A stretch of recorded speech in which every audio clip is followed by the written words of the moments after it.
Liz?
Thank you to those who are waiting online. We will wait until about 10:05, and then if my colleague, Supervisor Cortese, has still been unable to join us, we will begin the meeting as a committee of the whole. Thank you again.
All right, the hour of 10 o'clock having arrived, actually 10:05, what we'll do is we'll go ahead and call the meeting to order. Mr. Clerk, for the record, will note that there is one member present, another on the way, as I'm informed, and we'll take public comment and ask Mr. Scott Largent if he would be prepared to step up at this time.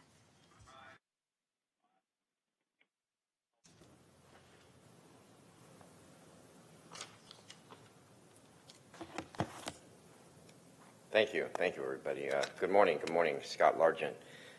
I survived my library suspension hearing. It is a 30-day suspension. It was for filming in the MLK Library here in the city of San Jose and Santa Clara County. I filmed a police stop, and I utilized a device right here, which is a GoPro, and I keep my distance. I normally hold this device right here. I'll hold it off to the side. I'll, act like I'm reading something. I'm capturing these interactions, which law enforcement is already doing because they have chest cameras. My problems with these stops in the MLK Library is they have a layer of different law enforcement there, from community service officers to police officers to kind of these junior birdman cops. The policies are all different for every single one of them that has a chest camera. The data retention policies are not the same like our county. I understand it's a different agency. I guess I hold things to a different standard. I guess this is kind of like a compliment, Joe, that our surveillance stuff here is pretty tight.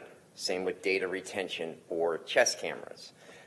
They're not providing that information to me.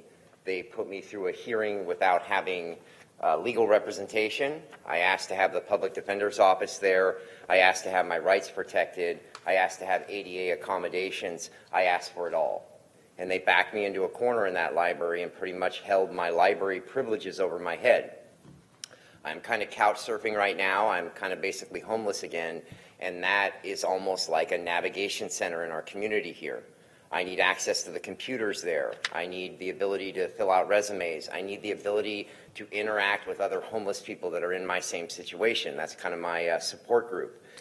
They've cut that off for 30 days. So when I'm back in the library and they start to misbehave again, what's going to happen at that point? Why should I not be able to film police misconduct? I just don't understand it. And then what they're trying to do is they said that I was filming children in the library. I have a 4-year-old daughter. I'm not going to be sticking a camera in the reading area of the library with the little kiddies, okay? This was to film a stop with somebody that was mentally ill and someone that was homeless. Fortunately enough, I was able to film the hearing. They did not even want me to have a support person. I asked to have Robert Aguirre there, a well-known homeless advocate in the area, so I could understand things better. I do have a learning disability. They were not even going to allow me to have Robert there. And fortunately enough, he was a witness to the incident that happened, and it was kind of like backed him into a corner where they had to allow him to be there. But it wasn't fair at all, so thank you. Thank you. That takes us to item number 3, which is to approve the consent calendar and changes to the task force's agenda, if any. Consent calendar today is just the approval of our prior minutes and the rescheduling of the task force meeting as indicated. Supervisor Cortese, motion to approve would be appreciated. So moved. Thank you for that. Without objection, hearing none, so ordered. And that takes us to the regular agenda. Item number 4, which is to receive verbal reports from the chair and the vice chair relating to items of interest to the task force. And I think the only thing I would share today is we are looking forward in the year ahead to taking the opportunity on 3 or 4 occasions to actually take the opportunity that this task force provides to go out into the community and have a larger set of conversations around issues of reproductive health, election security, sea level rise, so on and so forth. Supervisor Cortese will be coordinating those dates and times with your office, and I just wanted to surface that now. And I think that's the only announcement I would make, other than the fact that the Silicon Valley Leadership Council does have a annual trip to Washington, D.C. scheduled, and I believe that is in late March.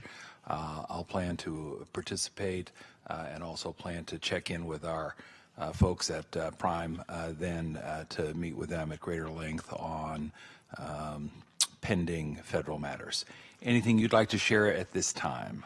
Well, similarly, I'm likely to be with the MTC probably for the last time with them in Washington in my supervisorial local government career, right at the end of March as well. So Danielle will try to remember to let you know what that itinerary looks like in case there's opportunities to represent the county while out there more directly. Thank you. Thank you. All right, that takes us to item number 5, which is the CEO's verbal report. Dr. Smith, anything you want to share today respect to federal affairs?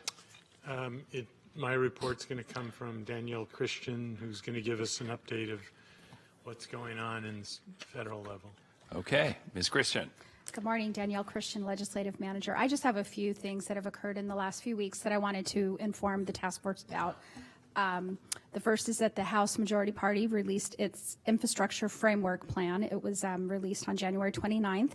It calls for $760 billion in spending over 5 years and provides for investments in highways and bridges, rail and transit, ports and harbors, airports, water infrastructure, broadband, and brownfields.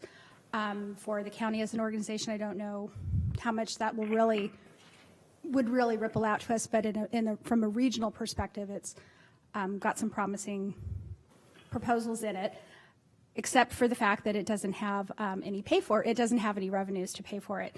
House Democrats are calling on President Trump to come to the table to help develop a set of bipartisan pay-fors. It remains to be seen how that can be agreed to given the current political environment.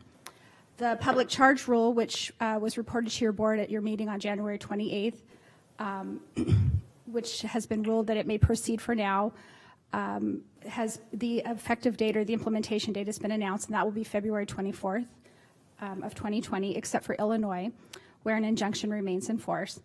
A few health updates that I'm just going to very high level provide to you, and I anticipate that Bert Margolin may go into more detail during his report.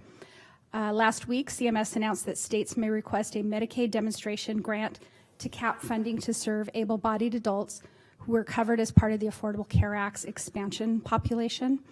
This would provide a capped amount of federal funds over 5 years to serve single individuals. In return, states would have more flexibility to serve those individuals.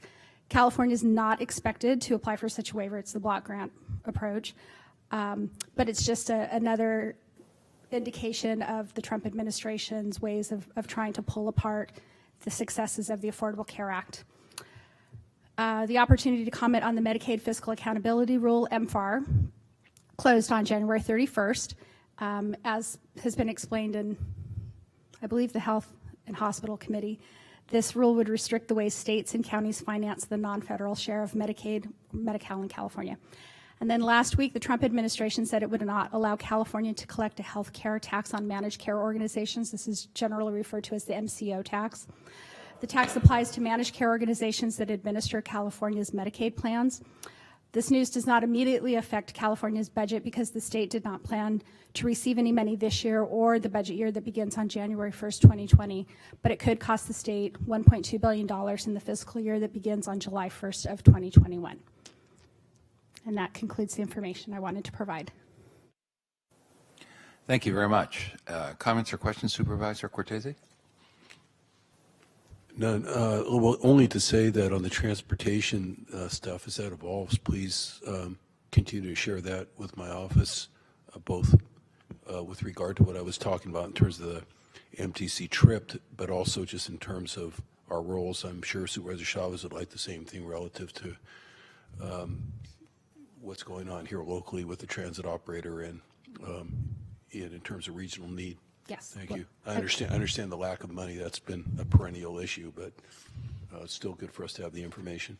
Thank you. Be happy to do that. Thank you very much. That takes us to item number 6, which is the County Council's verbal report.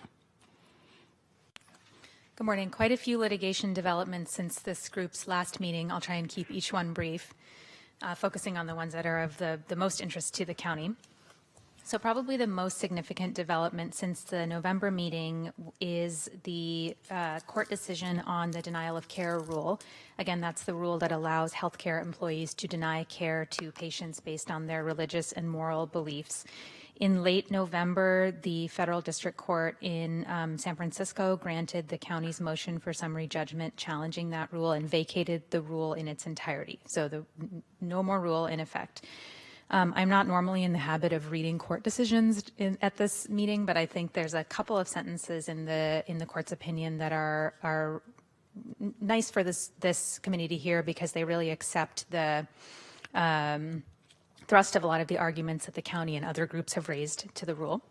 So what the court said is, under the new rule, to preview just one example, an ambulance driver would be free on religious or moral grounds to eject a patient en route to a hospital upon learning that the patient needed an emergency abortion. Such harsh treatment would be blessed by the new rule. The new rule conflicts with the statutes in a number of ways and upsets the balance drawn by Congress between protecting conscientious objections and protecting the uninterrupted, effective flow of health care to Americans. So the key things that the court found unlawful about the rule are, one, its very broad definition of what it means to assist in the performance of abortions or other types of care to which employees might have objections. Under the laws that existed prior to the new rule, assisting in the performance meant being in the operating room, actually providing the health care. This rule purported to broaden the ability of employees to object if they were an ambulance driver, if they were a scheduler making appointments, if they were the staff who sterilized the instruments that are generally used in all procedures, not specific to abortions or other kinds of care. The court also struck down or highlighted the ban on asking about the nature of conscientious objections during hiring, saying that healthcare employers can't effectively manage their workforces and manage their ability to provide care if they don't know during the hiring process that an employee may object to doing the very type of thing they're being hired to do. So those are the key highlights there. The next big update is on the public charge rule, which Ms. Christian saved me from talking about by giving that update, so I won't dwell on that. After that, the DACA case, and I know that's of interest to the board. In November of 2019, the Supreme Court heard oral argument in the 3 DACA cases that were consolidated before that court. Every report that we've heard of the Supreme Court argument indicated that the justices seem split on how to rule. I think most commentators are expecting a 5-4 decision, and we expect that decision to come probably by the end of June. The next couple of updates are cases in which the county is not a party, but they're issues that are certainly of interest to the county. The first is in the state of Texas's case challenging the Affordable Care Act's individual coverage mandate. The Fifth Circuit Court of Appeals ruled in December that the individual coverage mandate is unconstitutional. It remanded the case to the district court for further proceedings. But in the meantime, the Supreme Court just a couple of days ago declined to consider the case this term on an expedited schedule, which means that there won't be argument this term in that matter, and the ACA is likely to remain in limbo through the election season. And then a couple of very quick sort of miscellaneous updates in other cases. The first is, again, these are cases that were not brought by the county, but in the executive order issued by the president that allows states and localities discretion to deny refugees the right to resettle in their jurisdictions. Just a couple of weeks ago, a federal court in Maryland granted an injunction blocking that executive order from taking effect, saying that essentially the president doesn't have unbounded discretion to issue executive orders based on personal policy preferences. It was interesting reasoning. And then finally, in 2018, the state of New York brought a lawsuit against the Trump Foundation relating to violations of campaign finance laws and improper use of donations. The parties settled that case, and under the terms of the settlement, the Trump Foundation is going to be dissolved and its assets must be distributed to other nonprofit organizations. Given that our county has an interest in government ethics, I thought that would be an interesting update for this group. Comments or questions, Supervisor Cortese? No, and just to say thank you as usual for the extensive, up-to-the-minute current litigation matrix that's provided to us up here. Thank you. I'll add my thanks on that item and note that the matrix keeps getting longer with every meeting, and understandably. I do have a quick question for council.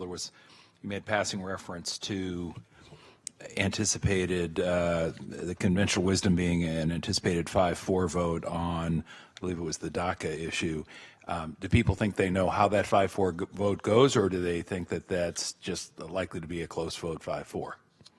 I think everyone is hesitant to speculate how the 5-4 will come out. Okay, thank you. All right, then without objection, that report will be considered received as well, and that takes us to item number 7, which is the report relating to federal legislative, regulatory, and administrative climate, given the current administration and Congress, including, but not limited to, budget and appropriations issues. Ms. Christian, should I look to you to try and sort of be the master of ceremonies for this item? Yes, thank you.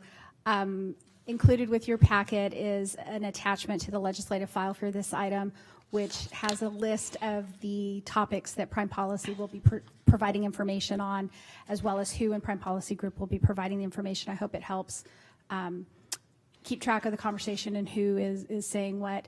It also has a table of budget figures on there, which I'm not going to go into. Aaron Dorton from Prime Policy Group will go into that, but I'm just hopeful that something in writing is helpful to you. And with that, I'd like to ask Prime Policy Group to provide the report. It is, and before we go to Prime, let me just say, anytime you can share billions of dollars worth of information on a single page that's readable, that's helpful, so thank you. Go to it, folks at Prime, please. Thank you, Supervisor Smitty. This is Rich Mead starting, and welcome from Washington. And I know the headlines have been consumed of late about witnesses and evidence in the Senate trial, but there have been some actual real developments on policy fronts that we'll update you on today. Also in the headlines is the scare from the coronavirus, and we know of at least one patient in the county who's been afflicted with this disease. And a couple quick updates on this front. Secretary Azar is chairing a task force to respond to this epidemic, and he's also declared a national health emergency, which gives his department more flexibility and latitude in the actions it can take. And Secretary Azar has also repurposed hundreds of millions of dollars in his agency to respond to this disease, and it's likely that Congress will appropriate even more money for the response. And I'm sure that Mr. Margolin will probably elaborate more on the situation in his report, but I just wanted to report its major development and is consuming a lot of the attention in Washington. On the policy fronts, toward the end of December last year, Congress was able to work out the appropriations bills to fund the entire federal government. And I'm going to give a high-level overview of what was in those spending bills and then turn over to my colleague, Aaron Dorton, who will provide more specific funding levels of the programs that are the highest priorities for the county. The two bills were titled the Consolidated National Security Act and the Consolidated Domestic and International Assistance Act. The Consolidated National Security Act included the Defense, Homeland Security, Commerce, Justice, Science, and related agencies, and financial services and general government appropriations bills consolidated in one large appropriations bill. The Consolidated Domestic and International Assistance contained all the other appropriations bills and a number of what we call policy riders. And those policy riders include the following: extension of the following visa categories until September 30th, the Conrad 30 for foreign doctors, EB-5 visas for investors, R1 for religious workers program, and also grants the Homeland Security Department the discretion to add up to 66,000 H-2B visas for the temporary non-agriculture workers. The bill also included the extension of funding for the voluntary E-Verify program run by the Department of Homeland Security. It extended the National Flood Insurance Program until September 30th. It reauthorizes the charter for the Export-Import Bank for 7 years.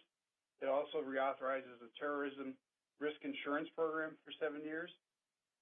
It also included the so-called tax extenders that had lapsed. There's three tranches of it from 2017, 2018, and 2019, and they are all extended until the end of 2020. It extends for 2 years the NASA Enhanced Use Lease Program that allows NASA to lease underutilized facilities to local governments and others. It contained a number of foreign policy bills, and it contained a bill to prevent the United Mine Workers of America pension from going bankrupt. It also had a bill to extend the Brand USA Travel Promotion Program that tries to attract foreign visitors to the U.S. And then there are a number of healthcare policy riders that I'm going to allow Mr. Margolin to detail in his report, but there are a considerable number of healthcare provisions in that bill as well. There are a lot of other sort of nits and nats, as I like to say, in that bill that I'm not going to go into here, but I'd be happy to take any questions on. And I think it's safe to say that this is a fairly robust package that Congress passed and accomplished a fair amount at the end of the year.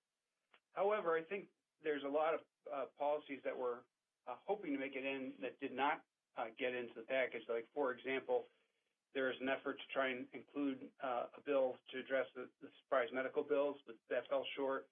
There are a lot of other tax provisions beyond the extenders that people had hoped to get done that weren't. And so I think it's safe to say that those provisions left behind were probably the casualties of the heightened sort of partisanship around the impeachment process that our country's currently going through. Looking ahead, we are not anticipating the House and Senate to pass congressional budget resolutions this year, as the agreement that passed last summer to extend the debt limit included 2 years of budgetary cap numbers, so the appropriations committees have the top lines for marking up their bills. And we're anticipating that the House Appropriations Subcommittees will begin their markups as early as April and try to move the process along fairly quickly. The only possible snag in the appropriations process is there are concerns that the veterans' health care spending is growing too quickly and is crowding out other priorities in the process. So there may be an effort to try and add more money to the budget caps to accommodate that additional spending on the veterans' health care program.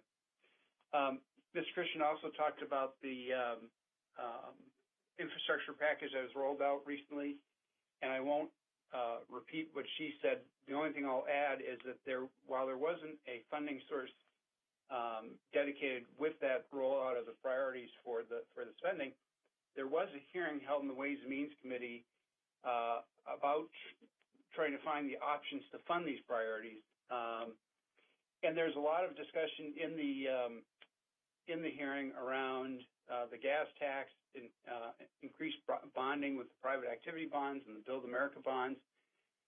There's some talk of the vehicle miles traveled proposal, and there wasn't any more sort of what I would call innovative thinking around funding options beyond those more traditional ones, more sort of user fee kinds of funding options. And there's a lot on the table, but I don't think yet there's a consensus on a funding path forward. But it's possible that an agreement could get done this year on a big infrastructure bill.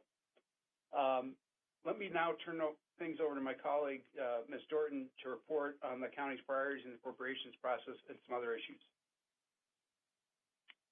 Good morning. So in adding to what my colleague has just shared, I thought I'd start by first noting some increases or decreases in program numbers for FY 2020 as compared to FY 19, and then I'll touch on a few topics which are county priorities. So I thought it was important to note in FY 2020, CDBG CDBG was funded by $125 million more than it was in FY 19. Similarly, build grants and the home program both were increased by $100 million from FY 19 to FY 2020. I think you have the numbers there in your packet in front of you.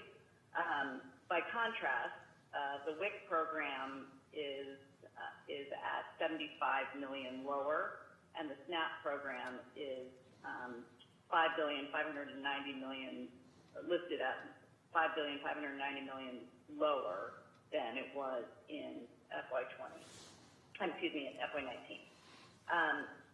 Lastly,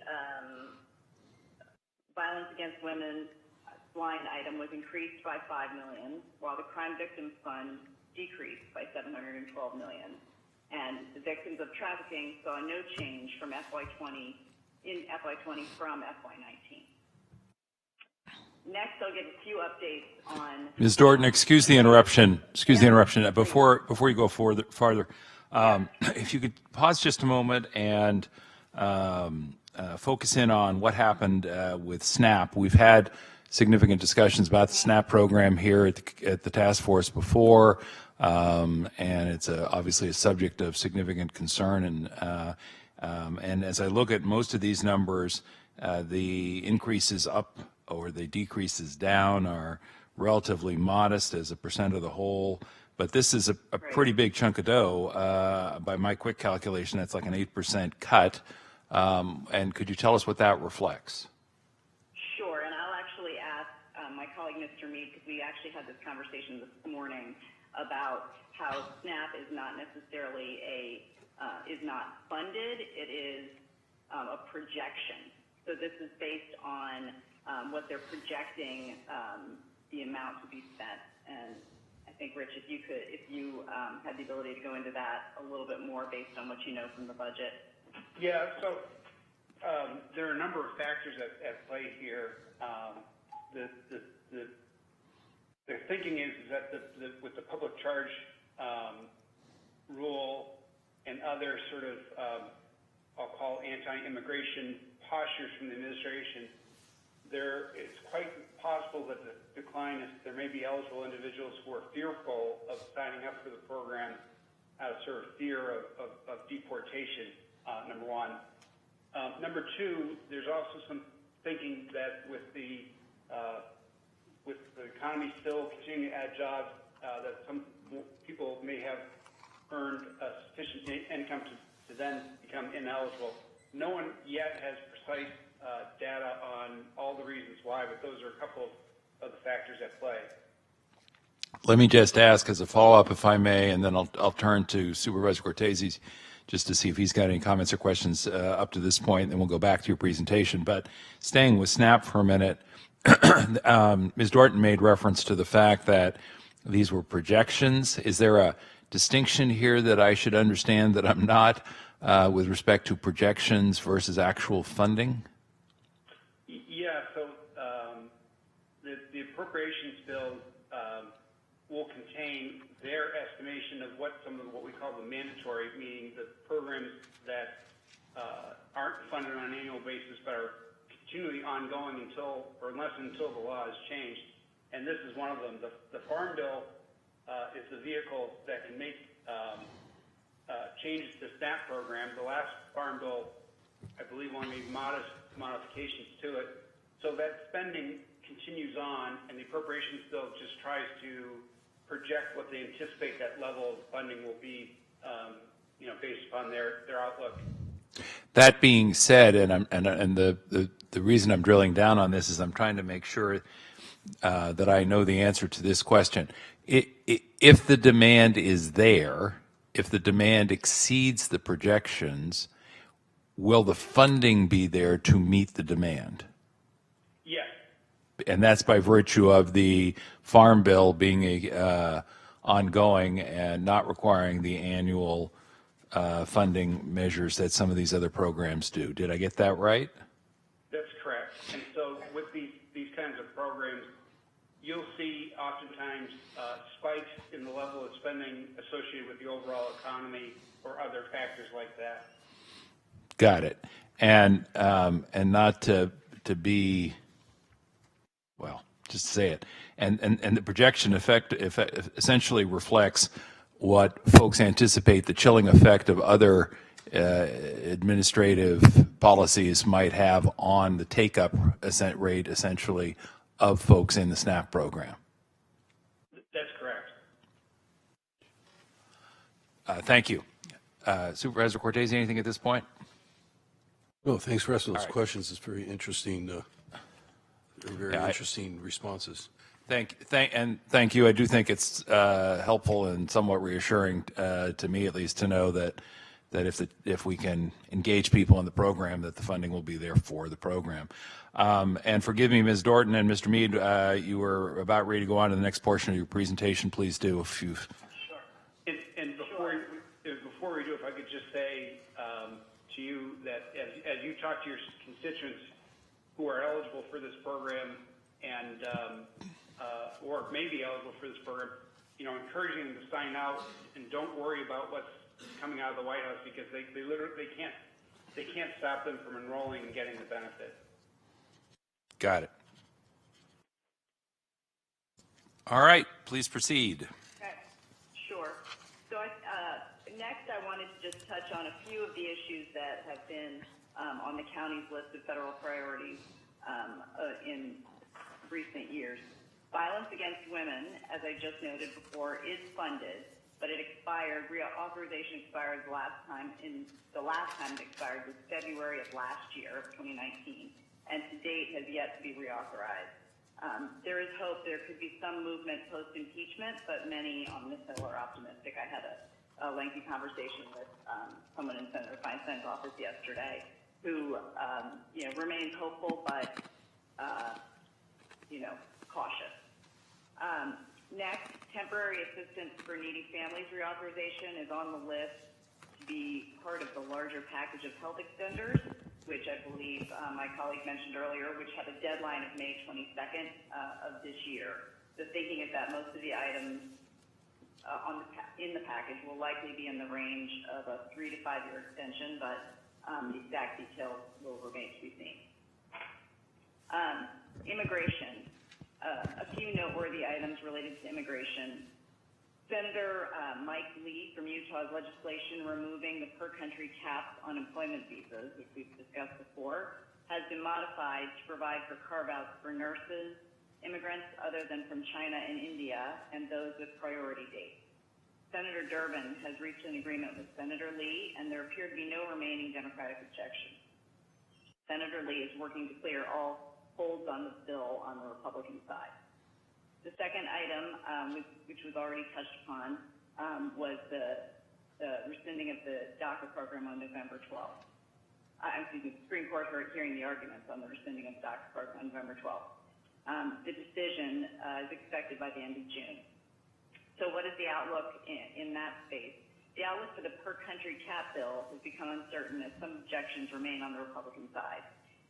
And if the Supreme Court upholds the president's ending of the DACA program, there will be a renewed congressional effort to pass a measure protecting them.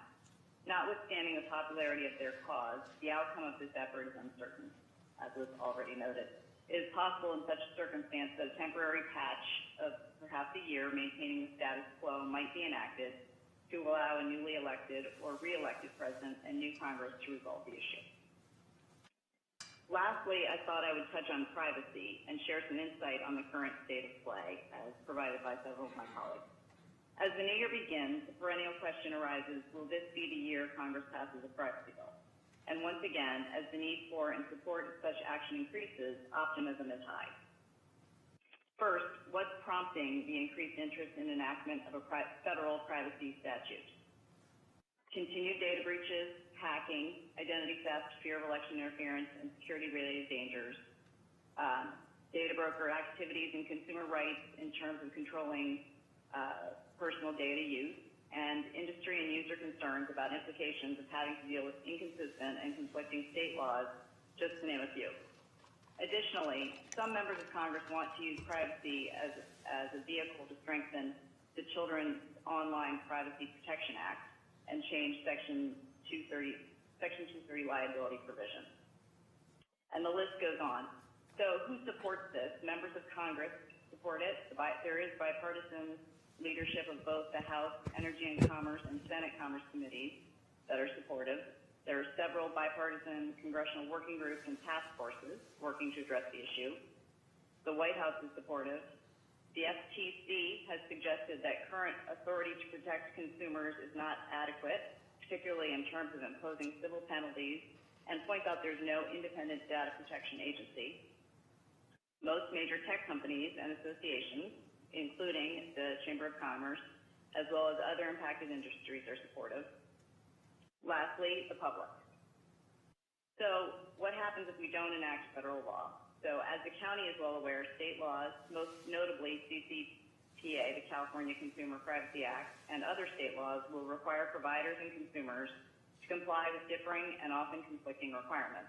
This could have serious economic consequences for U.S. companies, particularly smaller businesses, and harm U.S. advantage in the global marketplace. Additionally, without consistent and clear federal guidance, State attorneys general and courts will fill the void. Lastly, the EU and other countries are ahead of the U.S. in establishing and updating their own privacy laws, to which U.S. companies must adhere. Some have suggested the possibility that California or other states could make their own agreements with the EU. All this is to say that incidents impacting the security, privacy, and economic interests of the public are clearly increasing. There is nearly universal support for clear, consistent federal guidance, multiple bills introduced, and every major interest pushing for action. The lingering problems are a failure so far to agree on key provisions such as preemption of state law, the ability of private citizens to sue, and ability of consumers to opt in and control use of data, and an inability to close the congressional learning curve on both technical and business processes involved, though significant progress has been made over recent months. Recent efforts to produce more bipartisan drafts and increase discussion among members of the House and Senate, as well as desire to get the job done, has encouraged many members to suggest that a bill can be enacted this year. It is unclear what impact the congressional schedule, as well as election year interference influences, will have at this point, and whether any final product would be comprehensive or more specific, issue-specific in nature. So that's all I have for today, and I'm happy to answer any questions. Thank you. Supervisor Cortese, I want to take a moment on the privacy issues before I turn to you. And Ms. Dorton, understanding that some of the information that you just shared with us came from or through colleagues, and also mindful of the admonition to never shoot the messenger, I do want to share with you a reaction, and I'm sharing it with you largely because I hope you'll share it with your colleagues and because I hope you'll share it with folks in Washington who are part of this larger conversation. And so I'm sending a message in a bottle via you, and here it is. I think you know that during my tenure in the state legislature and now back on our Board of Supervisors, I've spent a fair amount of time working on privacy issues, including my role as author and co-author of the security breach legislation that was subsequently adopted by literally every state in the country over a period of time. And so I've heard many of these debates before, going back now literally 20 years. And here's what I would say. There is and will be precious little sympathy for the argument of patchwork quilts when the hard reality is that we know from experience that the states have to enact meaningful privacy legislation in order to get any reaction from the federal government. So, and some of the very companies historically that argue against a patchwork quilt have been the impediment at the national level to meaningful legislation. So they cannot have it both ways. And there won't be much sympathy in a place like California. You know, I'm not just speaking for myself, I'm speaking based on my experience on this issue over 20 years. If the folks who are an impediment to any real meaningful legislation in Washington then turn around and say, oh my goodness, you should not impose on us a patchwork quilt. By the same token, if those same companies are arguing for preemption at the federal level with a federal law that is lukewarm, weak beer, more show than substance, whatever you want to call it, you can't be surprised again that folks in places like California are going to say, don't kid us. This is an effort to gut meaningful privacy protection in states around the country under the guise of a national bill when, in fact, the national bill doesn't get the job done. So I've heard these sort of insider conventional wisdom conversations literally for 2 decades now, and I would just ask that you share when you get the opportunity the fact that as you talk to people in California, they kind of know this tap dance and are really not going to be inclined to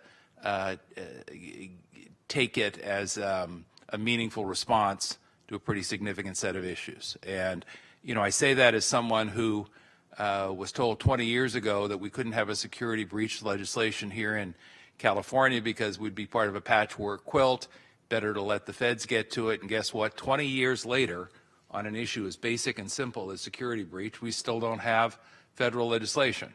So again, I'm not, you can tell from the tone of my voice, I've got some opinions on this subject, not directed at you or your team. Thank you for the very thorough briefing, and in my observation from the pieces where I have some background, quite accurate. But as I say, I'm hoping to send a message back. If people don't get serious, they can't be surprised that people don't take them seriously. Supervisor Cortese, I know I took a little time there, so if you want to weigh in on that or other subjects, please do. The only thing I want to say, and maybe just for the benefit of all those listening, is that I think you speak on behalf of the entire Board of Supervisors. I know you noted a couple times that, you have a long personal and professional history with it, so to speak, with the issue. But I can't think of a time that you have brought privacy issues to the board over the last several years where the board did not unanimously support the direction that you've been going. So I just want to make sure that, folks that are representing us in Washington and so forth understand that besides just being written or embedded somewhere in legislative priorities, that, the board shares your concerns. Thank you, Supervisor. One other question, and on this one I really do just have a question, not so much to offer in the way of opinions. Mr. Mead, I think it was you a few moments ago who mentioned that in connection with the novel coronavirus, that a national health emergency had been declared. Am I recalling that correctly? You are. And may I ask who makes that declaration again? I think you said, but I didn't get it in my notes. It's the Secretary of Health and Human Services. And my question is, how big a deal is that? It's a pretty big deal because it doesn't happen very often, quite honestly. I think the last one may have been around the SARS virus back, I think, 10 or more years ago. So these things don't happen very often, while the number of cases in the U.S. is not that high, I think there's fear for this growing rapidly over time.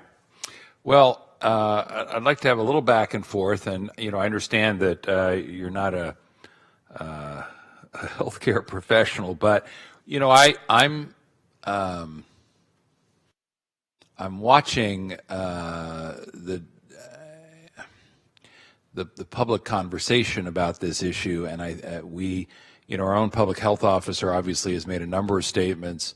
This story has been page one in our local newspapers, both the San Francisco Chronicle and the San Jose Mercury News, I guess now just the Mercury News. There was an editorial in either today or yesterday's Mercury News on the issue. And, the sort of conventional wisdom short version is reason to be concerned but not panicked. But for me, there were sort of three central questions, which is, so how serious is the problem? What are we doing about it? And what should members of the general public be doing, if anything, at this point? But it's, we don't want to scare people unnecessarily. On the other hand, we want to be honest with the public and also help people make informed choices about their lives. So, when someone uses a phrase like national health emergency, I guess my question is, how should we react to that? And I know you're our lobbyist, not our therapist, but you got a reaction on that one? Yeah, so a couple things, or a couple of thoughts on this. So the reason for the fear, if you will, about this virus is that it's easily spreadable, meaning human-to-human contamination can occur, and that can occur via a cough or physical contact from someone who's infected. So that highly, so that's easily transmitted is of great concern, number one. The good news is there aren't that many cases of the virus in the U.S., which is good. And if you compare the number of cases, the number of deaths with this virus compared with just influenza this year, influenza far outweighs this health risk. So that's good news. One of the things that the administration has done to try and address this has imposed a quarantine on individuals who have this disease for 2 weeks. There's not really any way to enforce it, but just other than for the federal government to say, if you have this disease, please don't go out in public for at least 2 weeks. In terms of, the things I'm reading about this is, again, the good, safe practices of, regularly and frequently washing your hands, particularly if you come in contact with someone, is just a good best practice to avoid any disease, but this one in particular. So I'll pause there for further questions. Thank you for that. Supervisor Cortese, anything else on this or any of the other items in the report from Prime before we go on to the next portion of our agenda? I think I'm ready to go on. Thank you. Thank you to folks at Prime. And by the way, both for our clerk and for the folks at Prime, I have to say the sound quality was a little better today than it has been historically. And I don't know if that's because anybody made an adjustment. But if you did, for God's sakes, please keep doing what you're doing, because we could hear everyone crystal clear today in a way that isn't always the case. So thank you for that.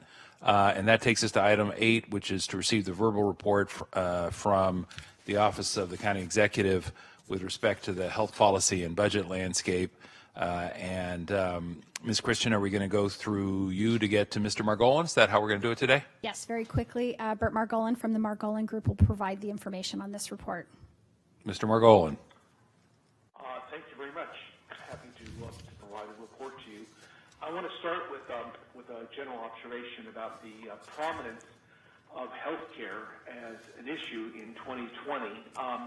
In the Iowa caucuses, in the entrance polls that were done, it was far and away the top issue of concern for voters. And then consistent with that, in advance of yesterday's State of the Union, the Democratic leadership of the House and Senate had a press conference that focused exclusively on health care. They invited to the Capitol before the State of the Union over 80 healthcare patients, providers, and advocates. They had a press conference where Pelosi and Schumer talked at great length about the major healthcare issues of the day and made it clear that from their vantage point in 2020, healthcare is a top issue. Now, in the State of the Union itself, the President made a number of comments about healthcare that are, and some of them are worth noting briefly. Let me start with a few observations. He clearly attacked the concept of single payer and tried to separate single payer advocates from his own vision of what healthcare should be, and that was not surprising and predictable, and he's done that on multiple occasions.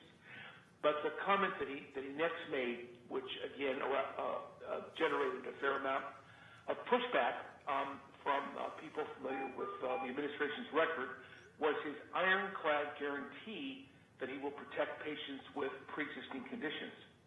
As Speaker Pelosi and Senator Schumer said in their press conference prior to the State of the Union, this position is directly counter to what the Trump administration is actually doing in the Texas versus U.S. Litigation, where they are explicitly supporting the elimination of the insurance protections in the ACA that actually protect people with pre-existing conditions in law. So the President says, ironclad guarantee that will protect patients. His administration is joining a lawsuit which would wipe out that protection. So that's a fairly sharp contrast. The President also made a comment about his executive order on health care price transparency, where he actually said that he considered his executive order bigger than health care reform in terms of the impact it's going to have on pricing and access to care. And that's completely a statement that is not supported by any analysis or fact that healthcare professionals are aware of. the transparency executive order could be helpful to consumers understanding pricing. That's true, and there could be some value to it, but it is not in any way, shape, or form remotely comparable to the Affordable Care Act and to the larger debate over healthcare reform in terms of its impact on access to care. Another point worth noting in the President's speech, there was a theme in his speech that involved criticizing California. There were repetitive attacks on California laws and policies, and in the healthcare realm, he specifically talked about California expanding coverage to the undocumented, and he made the assertion that these policies were unaffordable and pushing our system out of control. Again, clearly not correct, not true. Governor Newsom has expanded coverage to undocumented children last year, and is this year considering expanding it to undocumented individuals over the age of 65. But in the case of the current policy, it's fully funded, and in fact, one could argue is going to, over time, save healthcare costs, not out of control, not unaffordable. The President's most productive comment in terms of actually getting something done on the ground in healthcare was his expression of his desire to take on the big pharmaceutical companies, and he singled out Senator Grassley and his leadership on the issue, but in another indication that he is still, at least in this moment, resistant to bipartisanship. He singled out Grassley but ignored H.R. 3, the bill passed by the House in December, the bill named after Elijah Cummings, which is a comprehensive pharmaceutical reform that's designed to be a vehicle for negotiations with the White House. Didn't talk about that, and television viewers noted that there was a spontaneous demonstration on the House floor from House Democrats who chanted H.R. 3, H.R. 3 repeatedly as a way of indicating that they actually had done something on pharmaceutical pricing, and the President was not acknowledging that. So that's the State of the Union in it with a few observations. Let me talk about legislative and regulatory issues that relate to health, and I'll start with two policy issues. The first is the ongoing effort to resolve the surprise billing issue. This is where patients, usually in an emergency room, receive care from out-of-network doctors and then receive incredibly high surprise bills because they assumed they were in-network, didn't know they were out-of-network. There is an agreement we talked about in the past about this issue between the House Energy and Commerce Committee and the Senate Health Committee. House Ways and Means was left out of that agreement, and they are developing their own proposal. Ways and Means is going to be holding hearings on the issue shortly, we believe.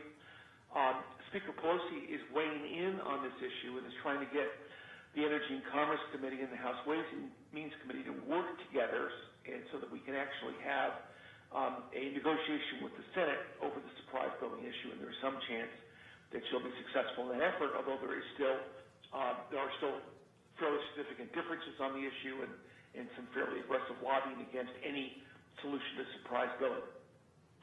The other big issue is the one I just referred to a moment ago, the prescription drug pricing issue.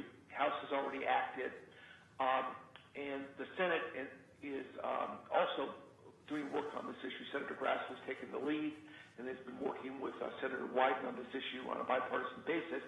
A big difference between the House and Senate has to do with the ability of Health and Human Services to directly negotiate with drug companies and resolve pricing through direct federal negotiations.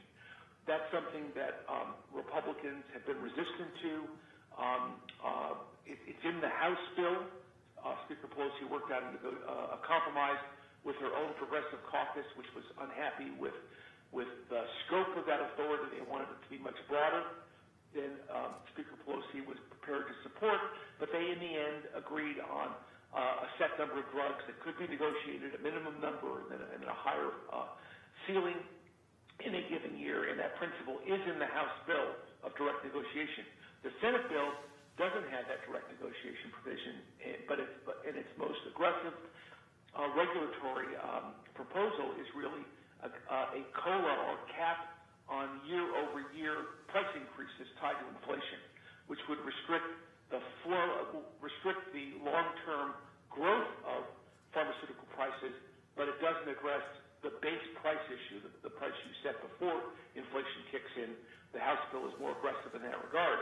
But both Senator Grassley and Speaker Pelosi have another problem with this process, and it's the fact that there are a significant number of Senate Republicans who think Grassley's gone too far by putting in a cost of living factor. They don't want to see that kind of government regulation, and Leader McConnell has been one of the point persons in resisting the Grassley approach. So there's a lot of conflict and confusion between the Senate and the House over which direction to go in. But the positive news is that both Senate and House have proposals, and there is actually the basis for a negotiation, which is what Speaker Pelosi yesterday was hoping the president would, after this impeachment process is complete, would engage with this negotiation process. And again, it's unclear whether that'll happen, given the partisan tensions, but that's still the hope that people have. In the Prime Policy Report earlier on, that completes the legislation that's pending. There are unresolved budget issues that Mr. Mead referred to earlier on that were resolved in December on a short-term basis. They're being funded and being addressed through May 22nd and through the omnibus, which was passed in December. This includes issues such as the deferral of the dish cuts that are of concern to the county, over $30 million of immediate impact if they take effect in the coming year, and an even larger impact in full years to come. They've been deferred. Those dish cuts till May 22nd aren't going to take effect, assuming the Congress can then resolve the issue on May 22nd. There are other issues in this package, including funding for health centers, the mandatory funding for health centers, funding for the National Health Service Corps, a whole series of issues that are bundled together and deferred until May 22nd. On the regulatory legal front, you've already heard a number of reports on those issues. You've heard reference to public charge and its status. There's also a fight over what's referred to as the Weldon Amendment. This is another conscience issue. This is a provision of federal law that says you can't, if you're receiving federal funds, a state or entity cannot discriminate against providers who have a moral objection or religious objection to abortion. And that provision, which has been in law for a couple of decades now, is being applied to California specifically because we have a law, we're one of 6 states that have a law that says that health plans have to provide abortion coverage. And they're charging the Trump administration that this is a violation of Weldon because people will be involved with abortions because of this state law who may have a moral objection to it. There's going to be a financial penalty assessed against the state for having this law, but the Trump administration has not defined yet what that penalty will be. There will obviously be litigation around this issue, and that's just worth noting. California Attorney General has already made it clear he's going to prioritize fighting this provision. As Danielle mentioned earlier, there is a block grant proposal that was put out by CMS recently. It basically applies to states that want to expand their Medicaid population to the so-called able-bodied adults. That's the main focus of this block grant. They can do it through a block grant mechanism. As was also mentioned earlier, California, given the policy of the state, would never apply for this type of waiver, but it is an effort nationally to undermine the block grant concept, and it may have, ironically enough, the effect of encouraging more states to actually expand Medicaid. There are a number of states that still haven't done that and join the ACA, but to do it through a mechanism that ultimately has long-term risks for the Medicaid program. Last issue I want to touch on is the MFAR rule.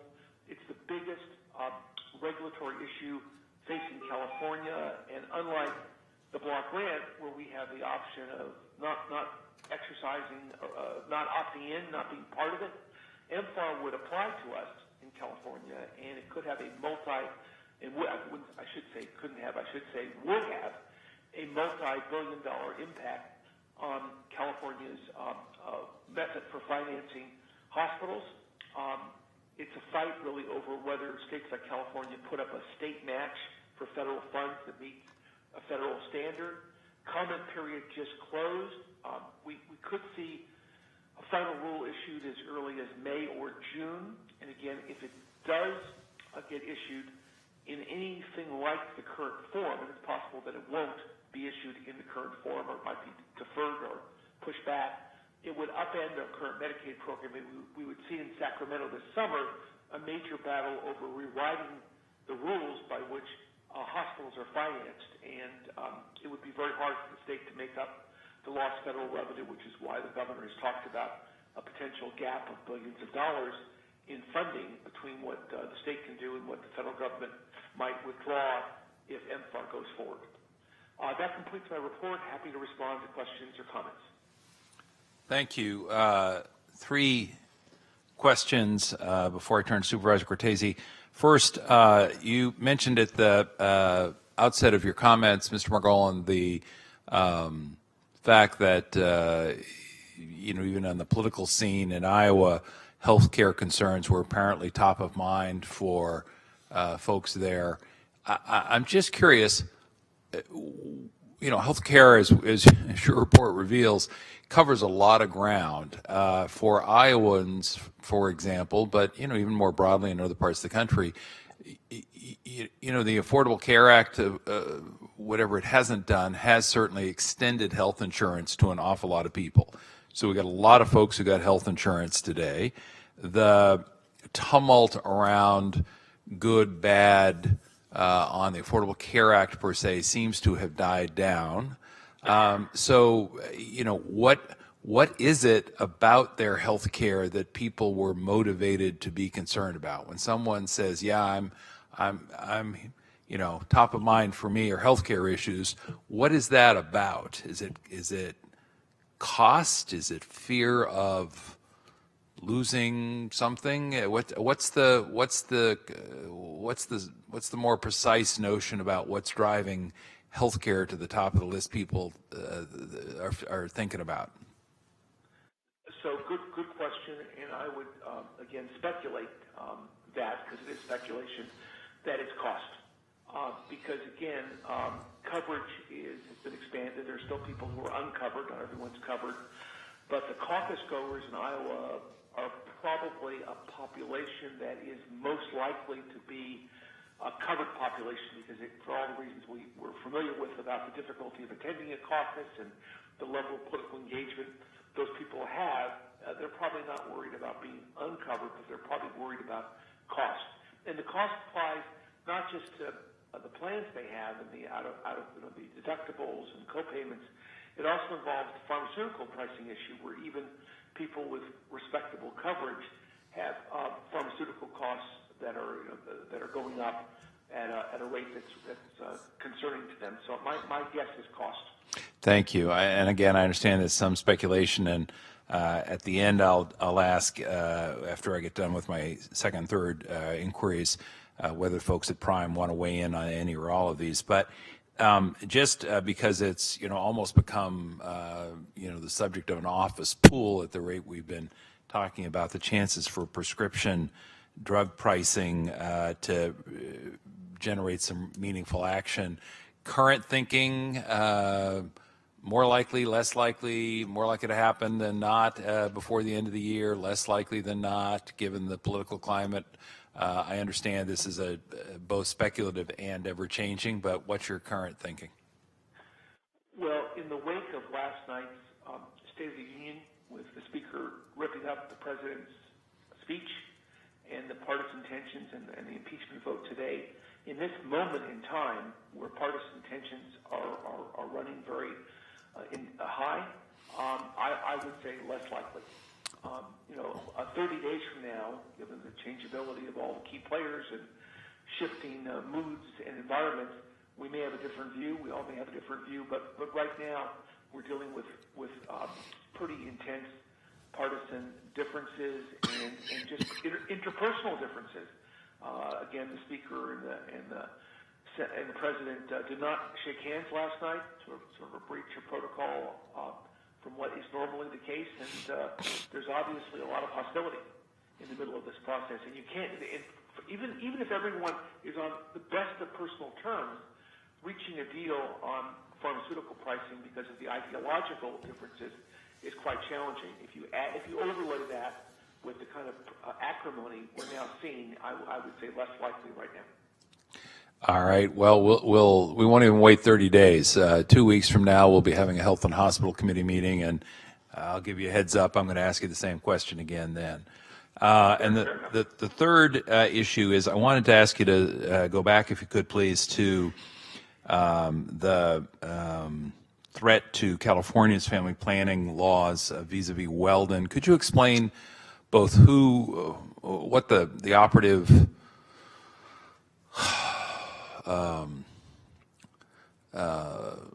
body of law or regulation is at the federal level versus the state level, and how that tension is going to play out? And forgive me, you shared some of that, but I'd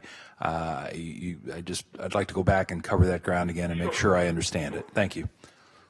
So there has been an amendment in federal law related to the appropriations process for the last couple of decades, called the Weldon Amendment, which says essentially that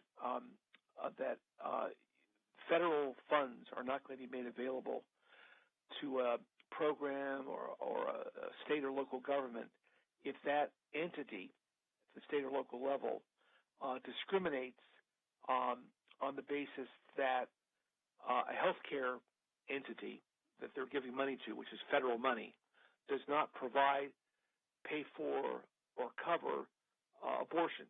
So you can't take federal money and leverage federal money to get people to provide abortions or refer for abortions. So that's the federal law, the Weldon Amendment. And there are 6 states that have state laws that say if you're an insurance plan in our state, among the required benefits, you have to cover abortions. So this was challenged in the Obama administration on the Weldon Amendment basis. There was an effort made then, 5-6 years ago, to get this law, this Weldon Amendment, applied to the states that had this abortion provision, saying that these health plans are being forced to cover abortion. And if they don't want to cover abortion, then they're being denied federal funds, and therefore Weldon applies. And what was argued, what the Obama administration concluded, though, is none of the health plans that were being asked to cover abortion were complaining. They were all, in the states that have this law, okay with making that part of their coverage. And therefore, there wasn't an impacted party, an affected party, was standing to challenge this. So that was the basis on which the Obama administration, essentially with the same charge, the same claim, said, no, Weldon doesn't apply. States can have this law.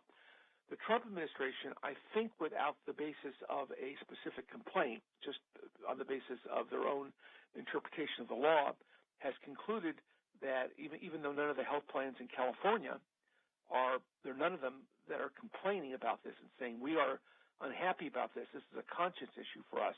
You're making us violate our moral beliefs. None of them are saying that, but nevertheless, the Trump administration is attempting to assert that this is an issue of conscience and moral belief, and they want the health plans freed of this state law. I hope that's somewhat clear. It is, and then the question is, and is the administration attempting to realize that goal through administrative enforcement, litigation? What's the vehicle by which they would make that happen? They're going to take away federal money based upon this violation, but they have not yet said which federal money or how much federal money. And they would take that federal money away, from the state of California? The state of California. Thank you. All right. So the argument would be from the administration, the Weldon Amendment is in place. The administration believes that its provisions preclude the kind of law we have on the books along with 5 other states. that because the state's law is, in the administration's judgment, inconsistent with and violative of the Weldon Amendment, the federal government would then withhold some yet to be identified funding from the state to provide health care. And in so doing, hope presumably to leverage the state into backing off on the law in the books. Yes? That's correct. Got it. Okay, thank you. Before I go to Supervisor Cortese, on those three questions, Prime, anything to add? No. We may have lost that Prime at this point in the meeting. No. Sorry, I had to take you off mute. Nothing to add. Thank you, Mr. Mead. Supervisor Cortese, issues that you on the health policy and budget landscape that you'd like to either ask or comment about, sir? Well, it's probably neither or just previous item or budget process, but I just wanted to ask, it's almost an afterthought on the prior discussion on climate coming out of the White House. There was a lot of speculation, expectation among some of the larger global organizations fighting or dealing with the climate change battle, that because of comments made in Davos, you know, the Trillion Tree Initiative and so forth, that the president was going to, or maybe about to pivot somewhat for the first time relative to, you know, his last major move, which was pulling out of Paris, but strictly on, you know, either on the R&D side or the restoration side, or perhaps even trying to focus on technology as sort of the way to go. And this is, you know, be happy, don't worry, we're going to put some budgetary effort into technology to deal with restoration.